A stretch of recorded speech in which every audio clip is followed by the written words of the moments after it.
हाँ भी future doctors, आप मेरे पीछे स्क्रीन पे दो बच्चों के फोटो देख रहे हैं। दोनों नीट 2024 के स्टूडेंट्स हैं और दोनों ने ही केमिस्ट्री में 180 आउट ऑफ 180 स्कोर किया है। मेरे राइट साइड में है ओडिशा से सुभाषिस पांडा और लेफ्ट साइड में है दिल्ली से आदित्य झा।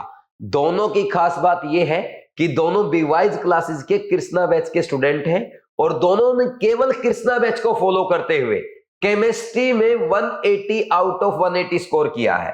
तो दोनों की क्या स्ट्रेटजी थी, आज के वीडियो में मैं आपको वही प्लान बताने वाला हूं कि कैसे आप सुभाषिस पांडा और आदित्य झा की तरह ओनली कृष्णा बैच को फॉलो करते हुए नीट 2025 एग्जाम में केमिस्ट्री में 180 आउट ऑफ 180 स्कोर कर सकते हैं।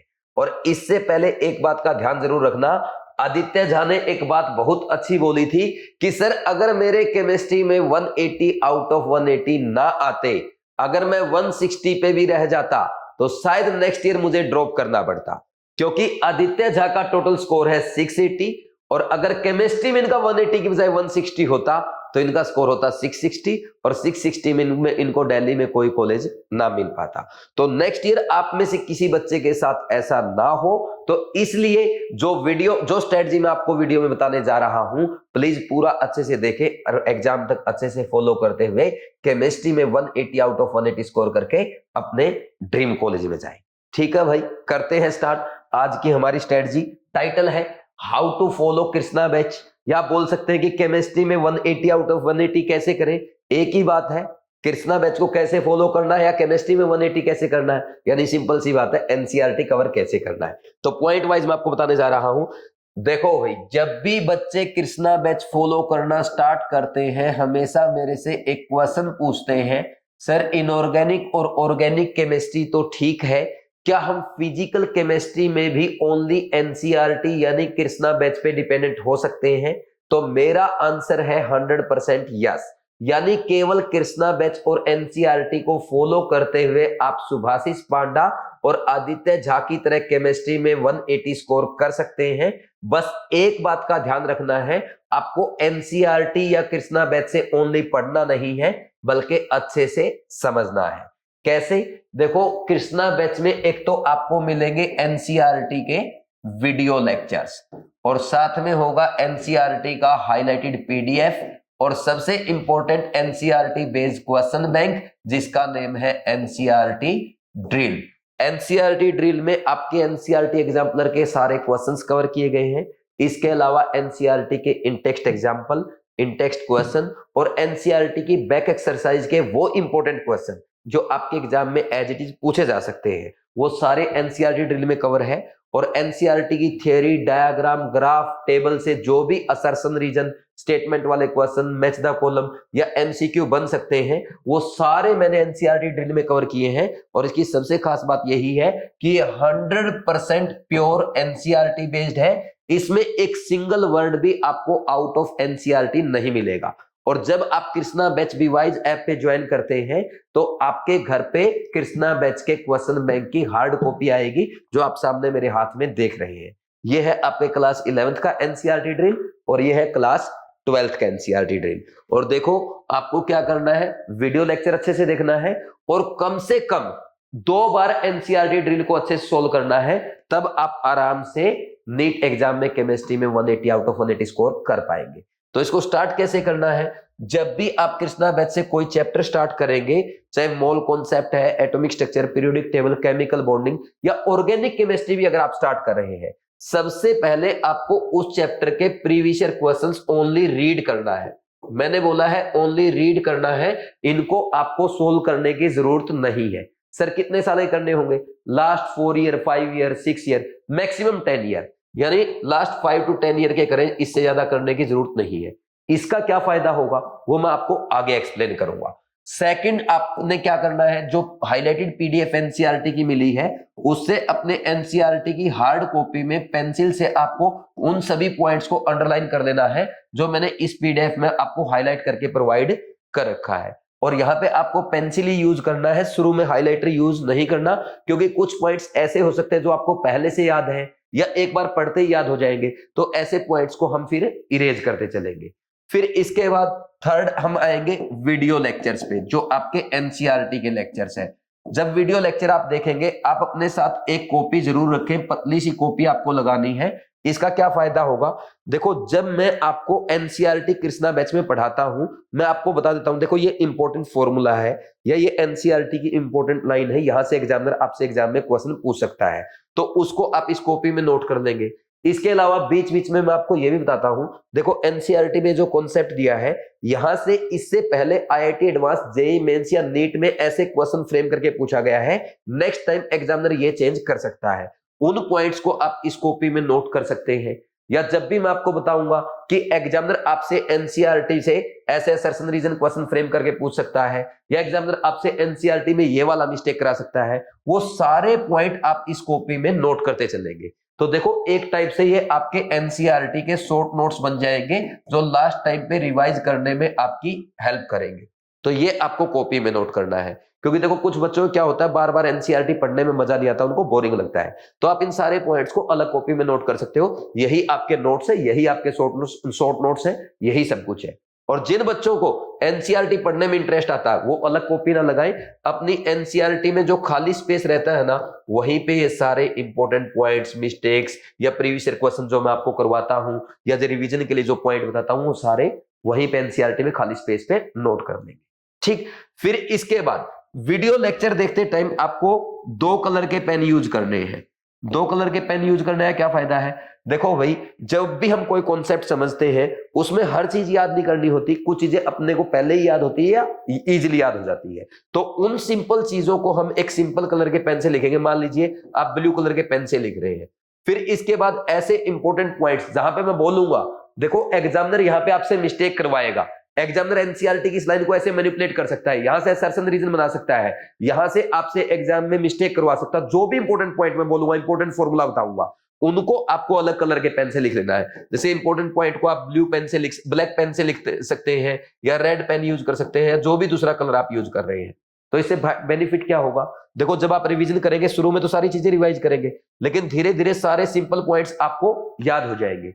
तो लास्ट टाइम पे हम ओनली उन इंपॉर्टेंट पॉइंट्स को रिवाइज करेंगे जहां से एग्जामिनर मिस्टेक हमसे एग्जाम में मिस्टेक करवा सकता है, या जहां से एग्जाम में क्वेश्चन पूछा जा सकता है, assertion reason statement match the column आ सकता है। समझ आ गया।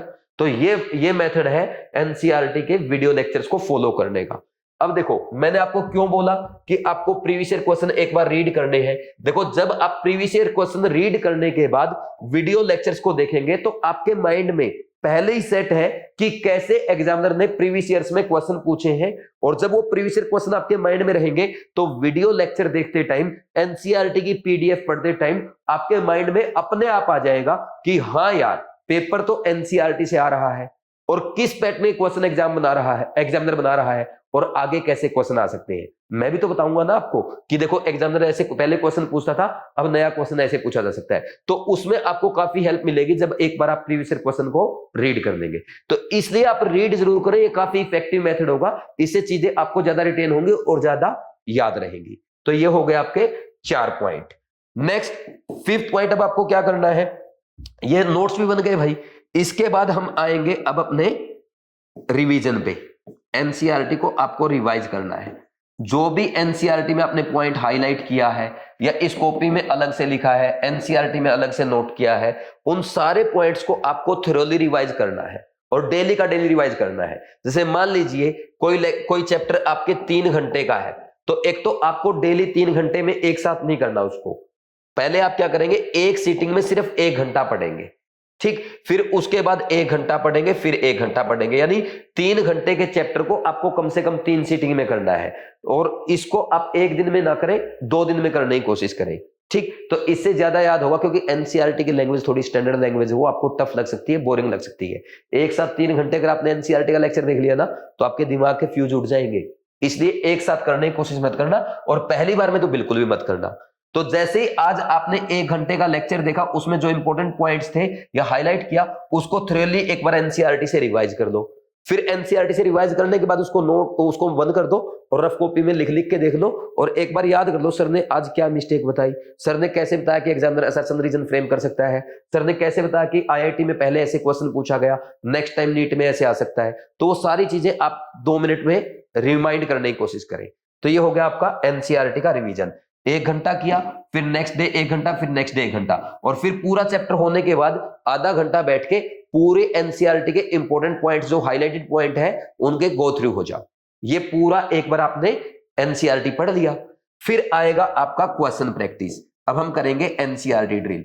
देखो एनसीईआरटी ड्रिल में पर चैप्टर आपके लगभग 100 क्वेश्चन रहते हैं। किसी चैप्टर में 100 से 10-15 क्वेश्चन ज्यादा भी हो सकते हैं, कोई चैप्टर ऐसा भी हो सकता है जिसमें आपके कम भी हो। तो आपको ना एक बार में मत करो, कोशिश करो कि इनको 2 बार में करने हैं, 2 सीटिंग में करना है। ठीक, जैसे आज आपने क्या किया, 50 क्वेश्चन कर लिए, फिर नेक्स्ट डे 50 क्वेश्चन कर दो। और जब भी ये क्वेश्चन आप करेंगे 2 बार में करें चाहे 1 बार में करें, ध्यान ये रखना है आपको ऐसे सोल्व करना है जैसे आप टेस्ट अटेम्प्ट कर रहे हैं। मान लीजिए आप पीरियोडिक टेबल के क्वेश्चन सोल्व कर रहे हैं, एक बार में 50 कर रहे हैं, तो 50 के 50 क्वेश्चन को एक साथ करो, फिर उसके आंसर चेक करना, फिर नेक्स्ट 50 क्वेश्चन करोगे, फिर उसके आंसर चेक करना। तो ऐसे सोल्व करना है। ठीक, इससे फायदा क्या होगा, इससे आपके एनसीईआरटी ड्रिल में वो बहुत सारी मिस्टेक होगी जो आप एग्जाम में कर सकते हो। इसका एक एग्जांपल है डॉक्टर तौसिक जैन, जिनके नीट 2024 में 710 स्कोर आया है। वो भी कृष्णा बैच के स्टूडेंट है, उनका केमिस्ट्री का स्कोर है 175। उसने मेरे को एक बहुत अच्छी बात बताई, बोला जब भी मैं एनसीईआरटी ड्रिल सोल्व करता था मेरे 8-10 क्वेश्चन मिस्टेक हो जाते थे और इससे मुझे बेनिफिट मिलता था कि एनसीईआरटी में क्या मिस्टेक एग्जाम में कर सकता हूं वो मुझे पहले ही पता चल जाता था। तो ऐसे ही तौसिक जैन की तरह आपको भी ये मिस्टेक पता चलेगी जब आप एनसीईआरटी ड्रिल को एज ए टेस्ट सोल्व करेंगे। ठीक, फिर उसके बाद आप खुद ढूंढो कि एनसीईआरटी में आपने इस क्वेश्चन में क्या मिस्टेक कर दी, क्या भूल गए थे। फिर भी अगर आपको मिस्टेक ना मिले तो एनसीईआरटी ड्रिल के हमने डिटेल्ड एक्सप्लेनेशन की पीडीएफ प्रोवाइड कर रखी है, वो पीडीएफ से आप अपना डाउट क्लियर कर सकते हैं। ये होगा एक परफेक्ट मेथड जिसको आपको सीक्वेंस में फॉलो करना है। फिर आ जाएगा लास्ट में, अब आपने जो मिस्टेक की या जो क्वेश्चन आपसे एनसीईआरटी ड्रिल में एनसीईआरटी का लेक्चर देखने के बाद भी सोल्व नहीं हुए, उनका एनालिसिस, उसमें जो भी मिस्टेक आपकी है, जो भी इंपॉर्टेंट पॉइंट्स आपके हैं, उसको आपको एक अलग कॉपी में नोट कर देना है। और या इसी कॉपी में आप नोट कर सकते हैं, अपने एनसीईआरटी में उस टॉपिक में खाली स्पेस में नोट कर सकते हैं, और इनको अलग बिल्कुल तीसरे कलर के पेन से यूज कर सकते हैं। इसमें आप 3rd कलर का पेन यूज कर लेना ताकि आपको याद आए कि एनसीईआरटी ड्रिल में ये मिस्टेक हुई थी और एग्जाम में मुझे नहीं करनी है। क्योंकि एनसीईआरटी बेस्ड क्वेश्चन में जो मिस्टेक आप यहां पे करोगे ना एनसीईआरटी ड्रिल में, वही आपके एग्जाम में होनी है, और उनको हम मल्टीपल टाइम रिवाइज करके चले जाएंगे, कभी आपके एग्जाम में मिस्टेक होगी नहीं। बस ये है परफेक्ट मेथड कृष्णा बैच को फॉलो करने का, एनसीईआरटी को फॉलो करते हुए नीट एग्जाम में 180 आउट ऑफ 180 स्कोर करने का। इतना अच्छे से कर जाओ, 100% स्कोर आ जाएगा। इसके अलावा भी अगर अलग क्वेश्चन प्रैक्टिस करना चाहते हैं, आप बीवाइज क्लासेस की केयर टेस्ट सीरीज से प्रैक्टिस कर सकते हैं, जिसमें 75+ टेस्ट मैंने आपको प्रोवाइड कर रखे हैं। इसमें आपके chapter wise revision major test होते हैं और साथ में इनके वीडियो सॉल्यूशन भी प्रोवाइड मैं आपको करता हूं। आपको वीडियो सॉल्यूशन में बताता हूं कि एग्जामिनर कैसे आपसे एग्जाम में मिस्टेक करा सकता है या इस बार कौन सा क्वेश्चन आपके एग्जाम में पूछा जा सकता है। तो यह भी आपके लिए काफी हेल्पफुल हो सकती है। तो इन दोनों केयर टेस्ट सीरीज अगर आपने कर दी ना, तो सोने पे सुहागा, यानी ये तो आपका श्योरिटी था 180 आउट ऑफ 180 करने का, ये आपकी पूरी 100% स्टाफ लगा देगा, भाई इस बार 180 लाने जा रहा हूं। ठीक, ये मेथड है। ठीक, तो जब भी आप कृष्णा बैच को फॉलो करेंगे, कृष्णा बैच को फॉलो करते टाइम आपको सिर्फ 7 पॉइंट ध्यान रखने हैं। सबसे पहले आप पिछले 5 से 10 साल के previous year question only read कर लें। उसके बाद जो आपकी हाईलाइटेड पीडीएफ है उससे एनसीईआरटी को पेंसिल से एक बार अंडरलाइन कर लें, और फिर वीडियो लेक्चर देखते टाइम जो भी इंपॉर्टेंट पॉइंट, इंपॉर्टेंट फॉर्मूलाज या मिस्टेक मैं आपको बताऊंगा, जो एक्स्ट्रा क्वेश्चन आपको सिखाऊंगा, उनको एक अलग कॉपी में या एनसीईआरटी में खाली स्पेस पे नोट करते चलें। 2 कलर के पेन यूज करने हैं, जो सिंपल पॉइंट्स है उनको ब्लू पेन से लिखते चलें, और इंपॉर्टेंट पॉइंट या इंपॉर्टेंट मिस्टेक्स उनको अलग कलर का पेन यूज करेंगे, और फिर एनसीईआरटी को अच्छे से रिवाइज करेंगे, जो भी आपने हाईलाइट किया है या जो इंपॉर्टेंट पॉइंट्स नोट किए हैं। और उसके बाद आपको अच्छे से एनसीईआरटी ड्रिल सोल्व करना है, जैसे आप टेस्ट प्रैक्टिस करते हैं ठीक वैसे। और एनसीईआरटी ड्रिल में जो भी मिस्टेक होंगी उसको अपनी इस कॉपी में नोट कर लो या एनसीईआरटी पे ही नोट कर लो, और बार बार उनको रिवाइज करते चलो। अगर ये आपने अच्छे से कर लिया तो आप कृष्णा बैच को फॉलो करते हुए आदित्य झा और सुभाषिस पांडा की तरह केमिस्ट्री में 180 आउट ऑफ 180 स्कोर करके अपने ड्रीम कॉलेज में जा सकते हैं। और इसके अलावा अगर आपका कोई डाउट है कमेंट सेक्शन में कमेंट करके पूछ लो। जिन बच्चों ने अभी तक कृष्णा बैच ज्वाइन नहीं किया है तो वो बच्चे बीवाइज ऐप डाउनलोड करके आज ही कृष्णा बैच ज्वाइन कर सकते हैं। बस कृष्णा बैच ज्वाइन करने से पहले आप NCERT 25 प्रोमो कोड अप्लाई कर देना, इस पे आपको मैक्सिमम डिस्काउंट अवेलेबल हो जाएगा। फिर भी कोई डाउट आता है 7340250100 इस नंबर पे कॉल करके आप बीवाइज टीम से बात कर सकते हो या इवन मेरे से भी कांटेक्ट कर सकते हैं। ठीक है भाई, तो मुझे उम्मीद है आप इसको अच्छे से फॉलो करेंगे और नीट 2025 एग्जाम में केमिस्ट्री में 180 आउट ऑफ 180 स्कोर करके अपने ड्रीम कॉलेज में जाएंगे, अपने मम्मी पापा का नाम रोशन करेंगे और हमारे देश के लिए अच्छा डॉक्टर बनके समाज की भलाई के लिए काम करेंगे। Thank you.